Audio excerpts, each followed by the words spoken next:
Hey everyone, I hope you're having a good day. Welcome to Ellis Gaming. Today in this video, I'm going to be talking about the PlayStation Vita's potential in future games and what Sony should do. Now, before I start talking about the PlayStation Vita, I'm going to be talking about the PlayStation Vita's predecessor, which was the PSP.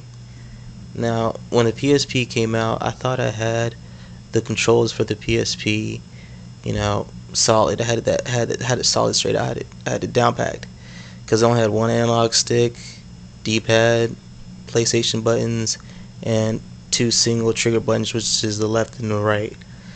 There was nothing much that that the PSP could have done, but how they used the controls was really well, like Dragon Ball Z, Shin Budokai, uh, God of War, both God of War titles. There was Need for Speed Carbon, Daxter, and one of my favorite shooters, which is Siphon Filter, Dark Mirrors, and Logan Shadow. And I thought that the PSP controls were, there was nothing else that the PSP could do with controls. Well, I was wrong because I found a game which was called Monster Hunter, and the first Monster Hunter I played was Monster Hunter Freedom. Now, if you look into the back of this, you'll see the screenshots. The first thing that went through my mind when I first saw this was, wow, this is gonna be like a God of War game. Cool cutscenes and cool way to kill monsters. I was wrong, but I was wrong in a right way, and it actually surprised me. Now let's talk about. I'm gonna actually show you the controls, and I'm gonna show you how they actually used it differently than other PSP games. So, of course, the PSP didn't have the right analog stick.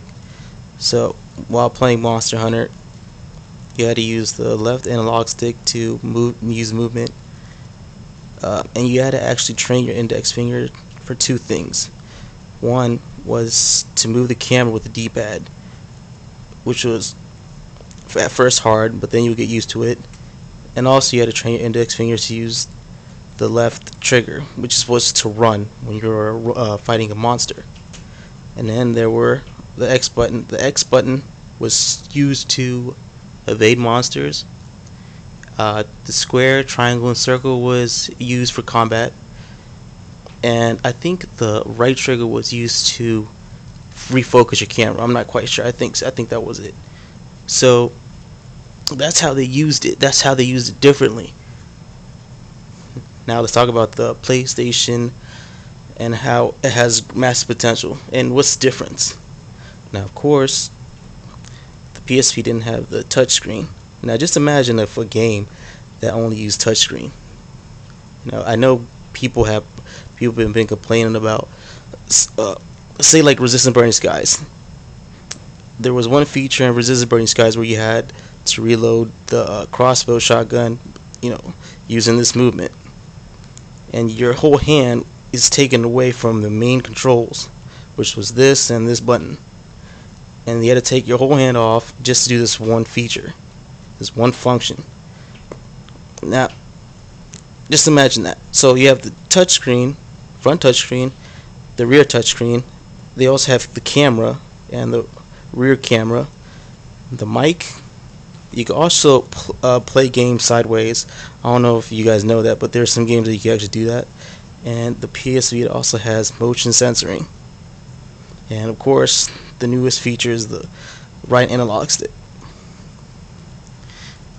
Now, Sony needs a developer that'll use these new features correctly. They need to do pros and cons and all that stuff, and they need a game that does it right and that has a game that has great replay value. I know you guys, will agree with me on that, because if there was a game that had all these functions to it, the game would be too complicated unless there was a right developer for it.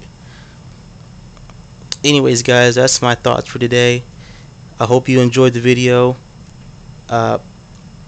Be sure to subscribe, and as always, have a safe day, and you're always welcome back.